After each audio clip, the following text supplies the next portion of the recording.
Hello friends, आपका हमारे channel नव्यान स्टडी में स्वागत है।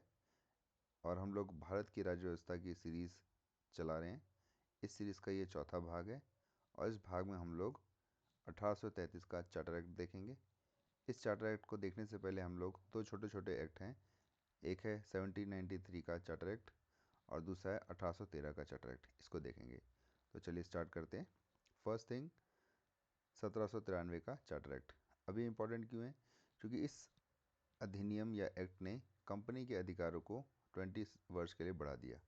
मतलब भारत में कंपनी के अधिकारों को, मतलब कंपनी के जो भी अधिकार थे उनको 20 साल के लिए और रिन्यू कर दिया। जैसे लाइक उसको कौन कौन से अधिकार थे? एक अधिकार था उसका मोनोपोली का, व्यापार के ऊपर मोनोपोली का, यानी एक अधिकार का कि अगर भारत से व्यापार करना होगा तो सिर्फ ईस्ट इंडिया कंपनी करेगी और इंग्लैंड में से कोई भी व्यापार भारत से नहीं करेगा। और दूसरी चीज़ क्या करी कि जो हमने लास्ट सेगमेंट में देखा था कि कंपनी के दो टाइप के कार्यों को अलग, मतलब दो कंपनी के कार्यों को अलग अलग किया। एक कार्य था कमर्शियल यानी व्यापारिक कार्य और एक कार्य था राजनीतिक यानी पॉलिटिकल कार्य। ठीक है। तो कमर्शियल कार्यों के लिए था बोर्ड ऑफ डायरेक्टर और पॉलिटिकल कार्यों के लिए क्या था? Board of controller. तो जो बोर्ड ऑफ कंट्रोलर के 6 मेंबर थे ना, उनको कहा गया कि उनकी जो सैलरी है वो अब कहाँ से दी जाएगी? भारतीय राजस्व से यानी इंडियन रेवेन्यू से दी जाएगी। फिर नेक्स्ट चीज़ क्या कही कि ब्रिटिश भारतीय क्षेत्रों में लिखित विधियों द्वारा प्रशासन की नींव रखी गई और सभी कानूनों और विनियमों की व्याख्या करने का जो अधिकार है वो न्यायालय को दे दिया गया। ठीक है। अब नेक्स्ट पे आते हैं हम लोग 1813 का चार्टर एक्ट। अब इसकी क्या खास बात है? इसमें अगेन कंपनी के अधिकार को 20 साल के लिए बढ़ा दिया गया। ठीक है। मतलब अभी क्या है, कंपनी भारत में काम करेगी 20 साल के लिए और। पर एक काम क्या किया कि कंपनी का जो भारतीय व्यापार पर एकाधिकार था ना, उसको समाप्त कर दिया। मीन्स मैंने अभी बताया आपको कि कंपनी कंपनी मतलब ईस्ट इंडिया कंपनी को एकाधिकार प्राप्त था भारत से व्यापार करने का। इसका मतलब है कि और कोई ब्रिटिश कंपनी या ब्रिटिश व्यापारी भारत के साथ व्यापार नहीं कर सकता था। तो इस एकाधिकार को ख़त्म कर दिया और अब सभी ब्रिटिश जनों को व्यापार करने का अधिकार प्रदान किया गया। पर चाय और चीन पर व्यापार करने का अधिकार ईस्ट इंडिया कंपनी का बना रहा। मतलब अगर चाय का व्यापार करना है और चीन के साथ व्यापार करना है तो वो सिर्फ ईस्ट इंडिया कंपनी के ही लोग करेंगे और कोई लोग नहीं करेंगे। ठीक है। देन अब एक चीज़ और करी ये कि अभी हमने देखा कि कंपनी के दो तरह के काम हैं, एक है व्यापारिक, एक है राजनीतिक। तो अब क्या करना है कंपनी को? अपने व्यापारिक लेन देन को अलग रखना है और राजस्व लेन देन को अलग रखना है। ठीक है। इंडिया से जो वो लोग जो रेवेन्यू जनरेट कर रहे हैं उसका खाता अलग मेंटेन करना है और जो भी वो जो फ़ायदा ले रहे हैं व्यापार से उसका खाता अलग मेंटेन करना है। फिर एक इम्पॉर्टेंट चीज़ इसमें क्या हुई कि कंपनी को भारत में शिक्षा पर 1 लाख रुपए खर्च करने का प्रावधान बनाया। अब इसको हम लोग हिस्ट्री में पढ़ेंगे कि कैसे ये जो एक प्रोविज़न था उसने भारत में एंग्लो वर्सेस ओरिएंटलिज्म इसकी बहस को स्टार्ट कर दिया। ठीक है। देन एक चीज़ और हुई इसमें कि जो ईसाई मिशनरी थे उनको भारत में प्रवेश करने की छूट मिल गई। क्यों मिल गई? ताकि वो आके भारत में ईसाई धर्म का प्रचार प्रसार करें। प्लस भारत में आकर बसने और व्यापार करने के लिए आने वाले अंग्रेज़ों को लाइसेंस लेना अनिवार्य कर दिया गया। ठीक है। देन अब नेक्स्ट है 1833 का चार्टर एक्ट। अब ये चार्टर जो एक्ट है वो बहुत ही इम्पोर्टेंट है। क्यों? क्योंकि भारत में कंपनी के साम्राज्य में इस समय तक काफ़ी वृद्धि हो गई थी और इसलिए इस पर समुचित नियंत्रण स्थापित करना बहुत ज़रूरी था। और इसीलिए ब्रिटिश संसद ने 1833 में चार्टर एक्ट को पारित किया। अब इस एक्ट के थ्रू क्या किया उन्होंने? फर्स्ट ऑफ ऑल भारत में केंद्रीयकरण की दिशा में एक महत्वपूर्ण कदम उठाया। और इसके साथ साथ हम ये भी देखते हैं कि ये जो 1833 का चार्टर एक्ट था, इसके जो नॉर्म्स थे वो लॉर्ड मैकाले के साथ साथ एक उपयोगितावादी या यूटिलिटेरियन चिंतक हैं जेरेमी बेंथन और जेम्स मिल, इनका बहुत प्रभाव था। तो चलिए इसके अधिनियम के विशेषता को देखते हैं। तो फर्स्ट थिंग क्या करी कि बंगाल का को जो गवर्नर जनरल था ना, उसको भारत का गवर्नर जनरल बना दिया। तो आपको यहाँ पे एक चीज़ रिमाइंड करनी है कि पहले आप मुझे कमेंट में ये बताओ कि कौन से एक्ट ने बंगाल के गवर्नर को बंगाल का गवर्नर जनरल बनाया। और पहला बंगाल का गवर्नर जनरल कौन था? फिर अब हम क्या देख रहे हैं कि 1833 के एक्ट ने बंगाल के गवर्नर जनरल को ना पूरे भारत का गवर्नर जनरल बना दिया है। अब इसके पास सिविल यानी नागरिक और सैन्य शक्तियाँ इसमें निहित थी। और इस प्रकार अधिनियम ने पहली बार ऐसी सरकार का निर्माण किया जिसका ब्रिटिश कब्जे वाले संपूर्ण भारत पर पूर्ण नियंत्रण था।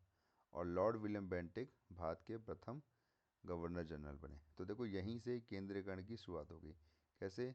कि बंगाल के गवर्नर जनरल को पूरे भारत का गवर्नर जनरल बना दिया। ठीक है।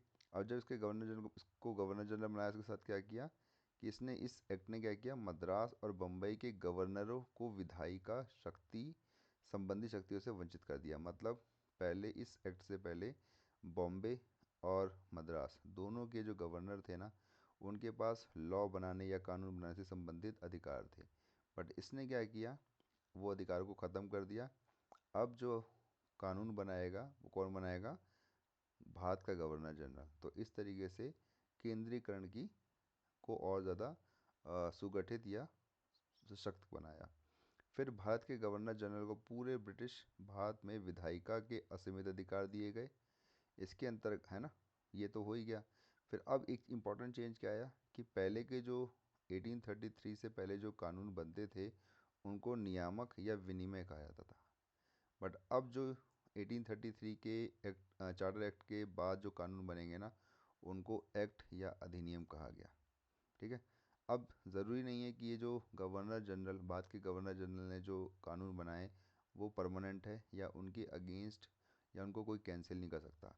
तो इनको कैंसिल करने का राइट जो था वो किसके पास था? नियंत्रक मंडल यानी बोर्ड ऑफ कंट्रोल के पास था, जो इन कानूनों को अस्वीकृत कर सकते थे और खुद भी कानून बना सकते थे भारत के लिए। फिर अब नेक्स्ट क्या आया कि गवर्नर जनरल की जो परिषद थी वही जो काउंसिल थी। मतलब आपने देखा ना रेगुलेटिंग एक्ट में गवर्नर जनरल को उसकी हेल्प करने के लिए 4 लोगों की सदस्य दी थी और कैसे उनके बीच में टेंशन स्टार्ट हो गया था। तो वही काउंसिल। तो अब पहले वो गवर्नर बंगाल के गवर्नर जनरल की काउंसिल थी, अब वो क्या होगी? अब वो भारत के गवर्नर जनरल की काउंसिल हो गई है। तो उसको राजस्व के संबंध में पूर्ण अधिकार दिया गया और गवर्नर जनरल को संपूर्ण देश के लिए एक ही बजट तैयार करने का अधिकार दिया गया। देन अब एक इम्पॉर्टेंट डेवलपमेंट और होती है कि लॉ से रिलेटेड एडवाइस करने के लिए या विधि से रिलेटेड परामर्श देने के लिए गवर्नर जनरल की परिषद में ना एक विधि सदस्य को चौथे सदस्य के रूप में शामिल किया। देखो अब ये चौथा सदस्य हमने क्या देखा था 1773 में, ऑलरेडी गवर्नर जनरल +4 थे, है ना। और जो भी काम होता था वो बहुमत से होता था। फिर उसी की वजह से गवर्नर जनरल को, बंगाल के गवर्नर जनरल को काम करने में प्रॉब्लम आ रही थी। फिर हमने देखा कि उसके सदस्यों को घटाकर 3 किया। पर अब देखो अगेन उसके सदस्यों को उठा के 4 कर दे रहे हैं। और चौथा जो सदस्य वो कौन है? वो है विधि सदस्य। ठीक है। पर अब इसे क्या है, ये जो विधि सदस्य है ना, इसे परिषद की बैठकों में भाग लेने का अधिकार है, मतदान करने का अधिकार नहीं है। ठीक है। तो अब जो जो विधि सदस्य कौन था? वो विधि सदस्य था लॉर्ड मैकाले। ठीक। तो अब इसके बाद क्या हुआ कि विधियों का संहिताकरण। विधियों का संहिताकरण मतलब इनको जो हमारे भारत के जो विधि थे ना, उन भारत में जो चलाने के लिए लॉ थे उनको लिखा गया। तो उसको लिखने के लिए गवर्नर जनरल ने एक कमीशन या आयोग गठित किया। और इसका जो सदस्य था ना, अध्यक्ष था आयोग का, वो था 1834 में उससे बनाया गया, लॉर्ड मेकाले को बनाया गया।